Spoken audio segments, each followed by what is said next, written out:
Assalamualaikum guys. Harusnya tadi harusnya video ini nggak ada part-partan ya. Aku minta maaf. Soalnya memorinya penuh, jadi ini nggak cukup. Moro-moro mandek mau guys. Tiba-tiba berhenti videonya. Ternyata memorinya habis. Harus ngapus beberapa video. Nah, lanjut ya guys ya. Tadi nyampe ke ini ya, yang lempar aku pakai botol ya. Iya, dia ngelempar aku pakai botol air mineral yang 500-600 ml itu kena muka aku, kena wajahku. Itu dia bilang kan, jangan sandiwara, jangan drama, jangan acting gitu, dia bilang itu. Lah aku sakit beneran loh guys, dikira acting ya apa, kena muka aku beneran. Udah gitu kok, terus mungkin dia pikirnya kok masih tengkurap gitu. Dilihat, dibalik aku dengan paksa itu, dibalik ternyata siniku merah. Terus itu dia baru terus kaget dia. Oh, aduh, aku minta maaf gitu dia langsung. Tapi ya tetap sakit aku ya, sakit hati, sakit fisik gitu. Pas waktu itu merah, udah gitu besokannya itu terus biru sini, kemungkinan kena tulang. Wah sakit pokoknya, ngilu sampai sekarang ini. Kalau pas dingin gitu, musim dingin banget itu, sini tuh ada biru-biru di sini gitu. Mungkin sekarang nggak kelihatan ya, ada di sini tuh biru-biru sampai sekarang.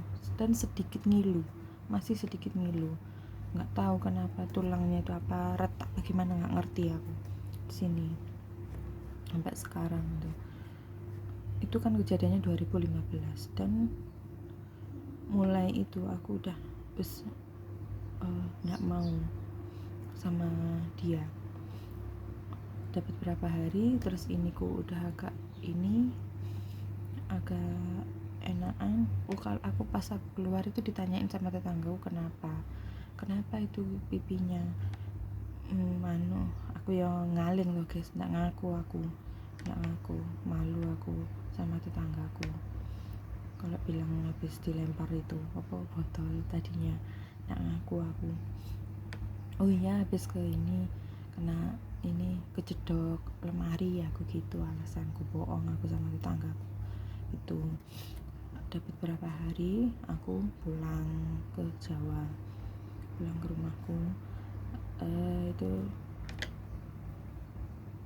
ya biasa kan, nggak pernah nanya ini maksudku, sorry nggak fokus guys, maaf.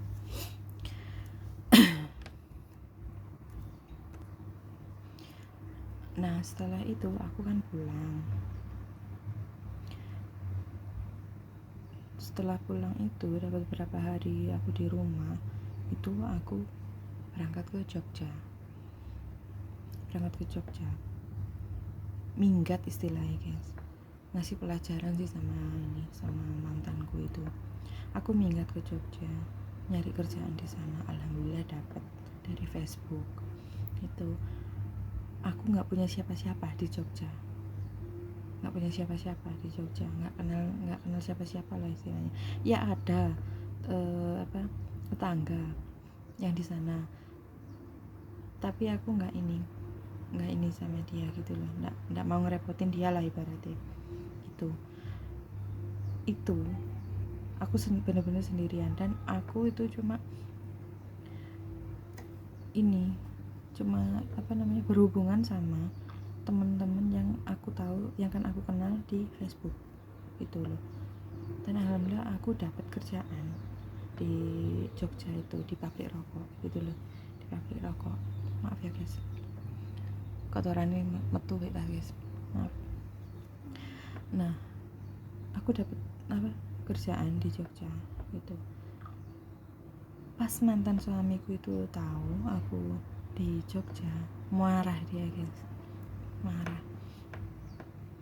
maksudmu apa, kok ke mana, ke Jogja ndak bilang-bilang gitu. Terus ngomel-ngomel dia guys. Ya aku sih santai karena jauh kan, jadi nggak mungkin, nggak akan ini kan, dia nggak akan nyakitin aku gitu loh. Ngomel-ngomel dia udah gitu. Apa namanya, ya apa, tunggu keputusanku seminggu lagi gitu dia bilang. Kita terus apa enggak? Terus aku jawab gini, loh apa namanya, kamu mau nolak aku sekarang loh, nggak masalah, aku emang itu yang tak harap, aku capek hidup sama kamu, aku gitu. Yus beneran capek aku guys, soalnya dia kayak gitu. Terus apa namanya, belanja nih, dia ditaker, kasih uang itu aku ditaker, terus masih main tangan. Yo sopo sih yang betah, aku sudah bertahan bertahun-tahun itu loh, padahal nama dia kata orang itu sabar, tapi yo goblok ya menurutku. Kalau diingat-ingat lagi tuh ya bodoh, tolol, goblok. Nah udah gitu, wes tunggu keputusanku seminggu lagi, kita terus apa enggak. Lo talaan aku sekarang nggak masalah, aku gitu. Emang itu yang tak harap. Wah kamu udah nggak ini lagi ya sama aku ya. Iya aku capek. Kamu bilangnya cuma apa, bilangnya iya apa, nggak ngulangin lagi ya, mau tobat, mau ini, ternyata apa, nggak ada. Nah aku nggak ada bukti nih. Kamu paling lu tobat lo cuma apa sehari 2 hari tok, udah itu kamu sekumat lagi, aku gitu. Khusus apa namanya, ini wes guys, tengkar wes ndak tak anu, ndak sepiro tak ini sama aku. Meskipun tengkar cuma kan, tapi kan cuma lewat HP gitu loh, jadi dia kan nggak bisa nyakitin aku, kan nggak bisa gitu. Aku tenang kan, udah gitu. Udah, aku bertahan di Jogja itu sekitar 5-6 bulanan. 5-6 bulanan udah gitu,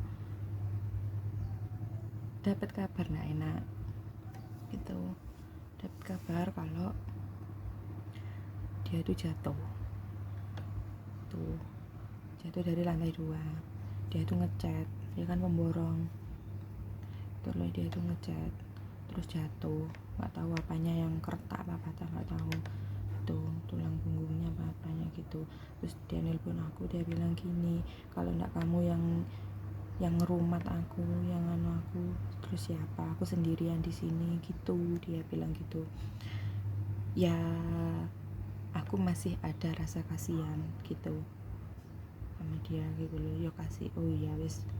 Terus tapi perjanjian guys, ya sudah, aku mau balik sama kamu, tapi asalkan kamu berubah, aku gitu, asalkan kamu mau berubah. Kita ngomong baik-baik, kita kan waktu itu mau hari raya guys, itu udah sekitar 2 atau 3 bulan sebelum hari raya waktu itu. Pas kita pulang ke rumahku, kita ngobrol sama Pak Lekku, kamu harus buat janji di depan Pak Lekku kalau kamu nggak akan ngulangin lagi, aku gitu guys. Dia mau, iya wis gitu, iya wis. Aku akhirnya pulang dari Jogja langsung ke Bali itu, dari Jogja langsung ke Bali naik bis. Udah gitu wes, dapat berapa pokoknya waktu itu udah gitu hari raya kan ya guys ya.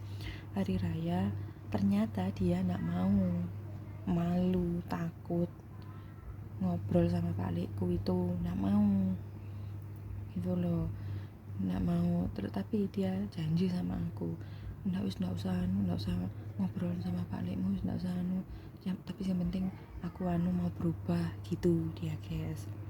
Sementing aku mau berubah, penting aku nggak nyakitin kamu lagi gitu dia gitu. Aku juga maksudnya tuh nggak cuma ini aja, nggak cuma apa masalah KDRT aja. Aku maunya dia berubah itu masalah judinya juga gitu loh. Dia soalnya parah, judi itu parah guys, parah banget. judi sampai dibelani utang-utang yang aku nggak tahu itu hutangnya itu aku nggak tahu. Nah udah gitu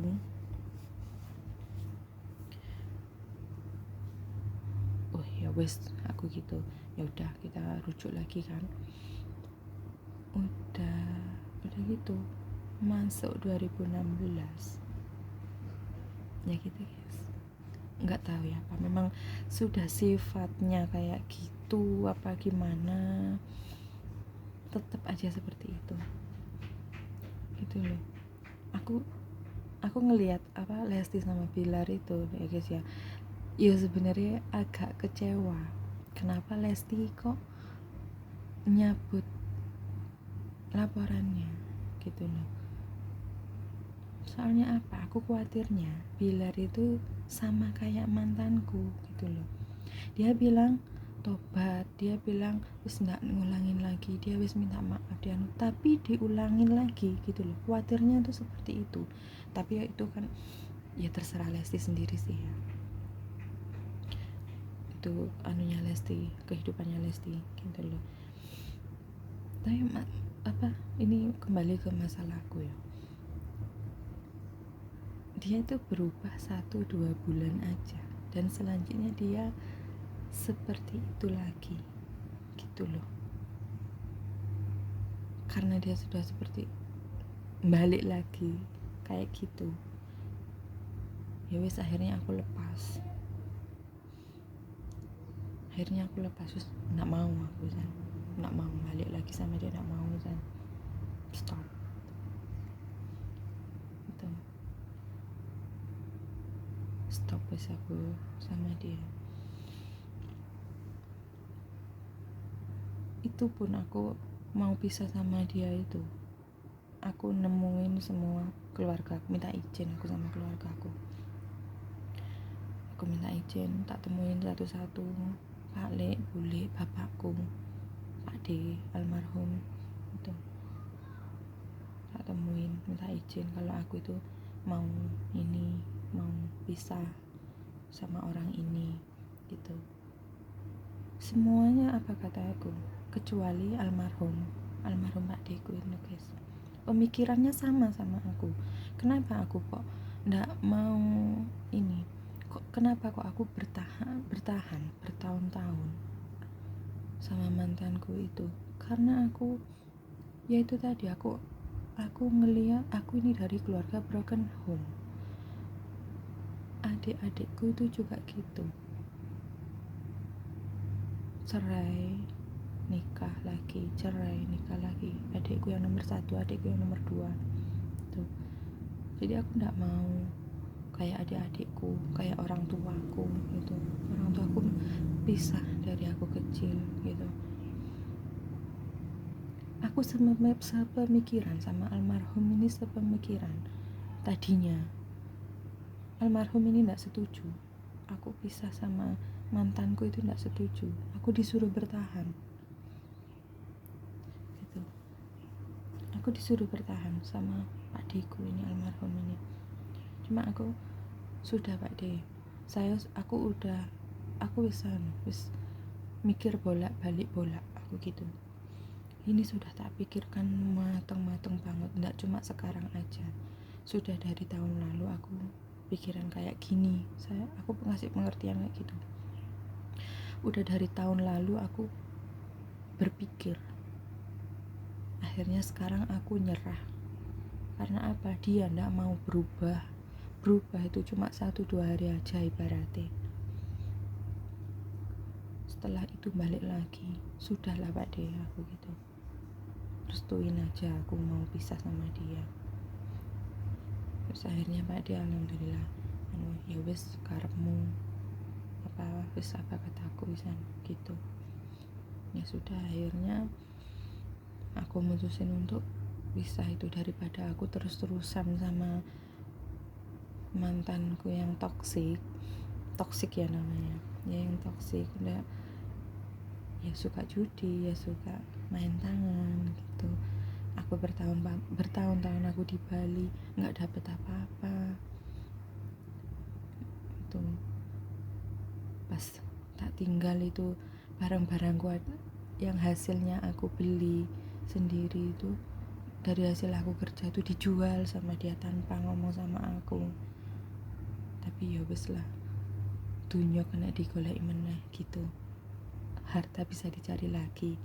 Yang penting aku bisa bebas dari mantanku yang toksik itu. Sebenarnya aku sebenarnya aku nggak tega sih sebenarnya ninggalin itu, nggak tega. Cuma aku mikir, maksud aku mau terus-terusan kayak gitu sampai kapan?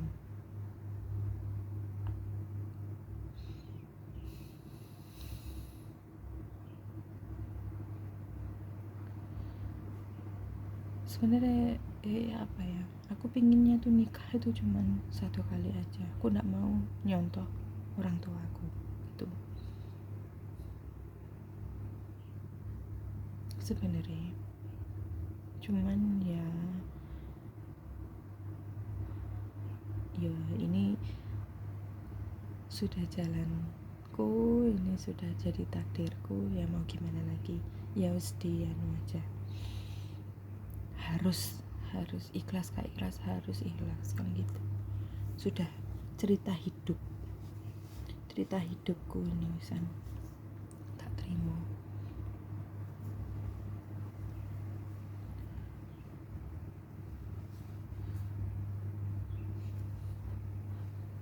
Waktu kemarin Lesti itu ngelaporin Bilar itu, aku gini, kenapa aku nggak seberani Lesti ya dulu.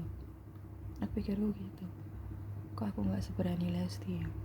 Harusnya dia aku gituin juga, harusnya. Apalagi pas aku lebam-lebam di muka dia, pasti kena dia. Itu mantanku itu. Tapi setelah Lesti mencabut laporan itu, aku agak kecewa. Tapi ya kembali ke Lesti, itu pribadinya Lesti, kasihan anaknya mungkin.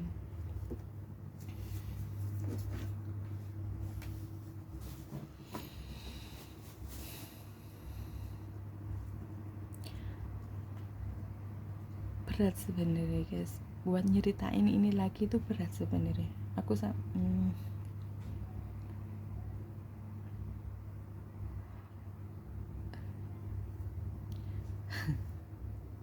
nginget kesakitan itu waktu itu berat banget.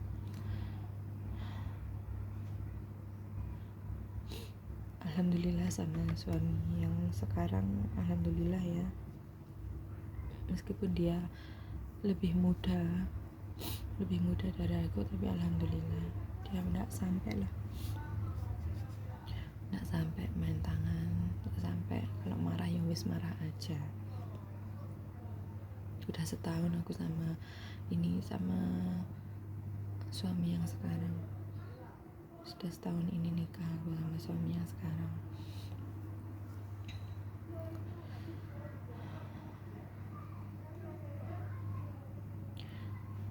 Mudah-mudahan semua perempuan di Indonesia, di dunia ini, nggak ada lagi yang mengalami kekerasan kayak aku sama Lesti. Mudah-mudahan.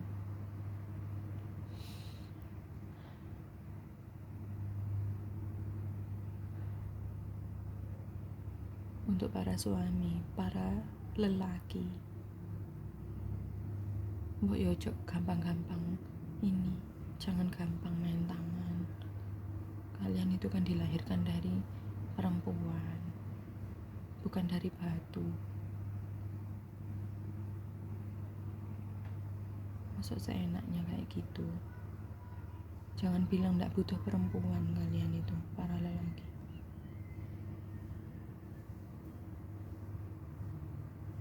Kalau kalian gak butuh perempuan, ya kecuali LGBT ya, kecuali gay maksudnya, mungkin gak butuh perempuan, mungkin nek gay. Apa kalian gay? Nggak butuh perempuan.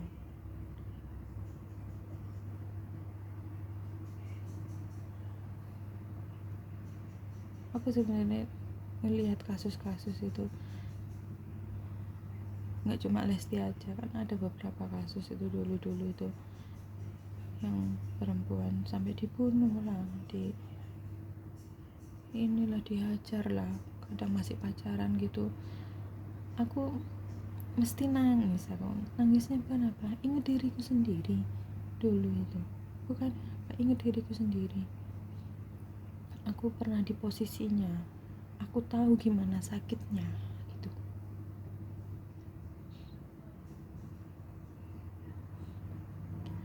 Bukan cuma sakit fisik, sakit fisik mungkin bisa hilang, hati sama otak itu loh. Mungkin kalau otak mungkin ada sedikit trauma ya. Aku bilang sama suamiku yang sekarang,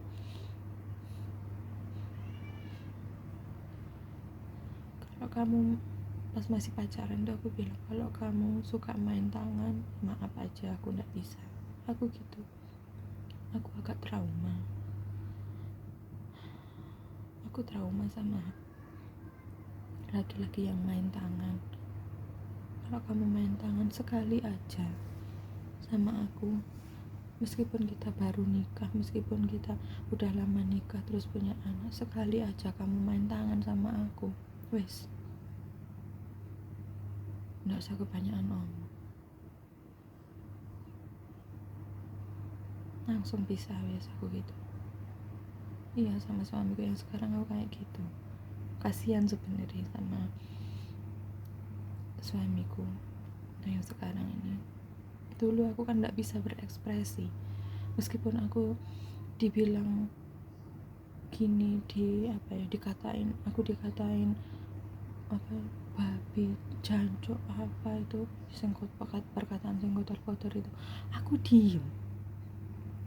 Soalnya apa, pernah aku ngelawan waktu awal-awal sama dia itu, pernah dia ngatain aku apa waktu itu ya, babi apa gitu, aku ngelawan sama dia, habis aku diajar sama dia. Makanya setelah itu dia mau ngatain aku apa aja, aku diem. Tapi di dalam hati itu, ya Allah, aku jarang nangis aku. Nangisnya tuh aku yang lebih sering tuh dalam hati.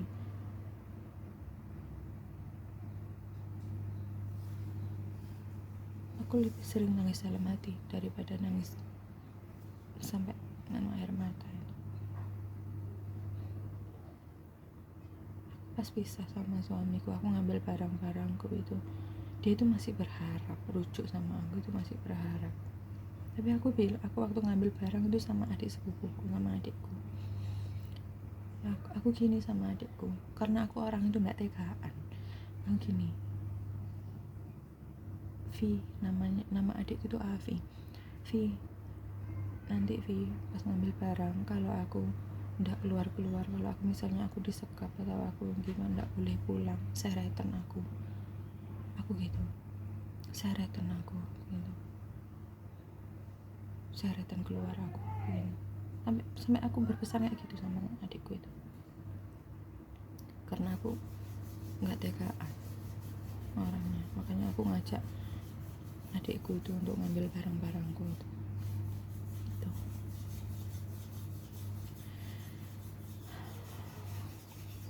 Ya, semoga ini semua jadi pelajaran ya guys ya, buat semua perempuan di Indonesia, semua perempuan di dunia. Semoga kalian para laki-laki lebih menghargai perempuan. Seemosi apapun kalian, kalau bisa jangan main tangan. Kalau kalian gak sanggup untuk misalnya tengkar itu kan udah biasa dalam rumah tangga. Kalau kalian gak sanggup nahan emosinya kalian, lebih baik kalian pergi, menghindar daripada harus main tangan. Itu sih menurutku. Ya mungkin ada beberapa perempuan yang nggak suka kalau pas tengkar-tengkar terus tinggal pergi, itu mungkin nggak suka, tapi itu lebih baik sih menurutku daripada harus main tangan. Kalau kalian nggak bisa nahan emosi lu ya, kalau masih bisa ditahan ya tahan, selesaikan tuh. Ya gitu ya guys ya, mudah-mudahan terus nggak ada lagi kasus-kasus kayak gitu ya, kasus-kasus KDRT itu ya miris guys, traumanya itu loh, masya Allah susah guys, ngilangin trauma itu susah.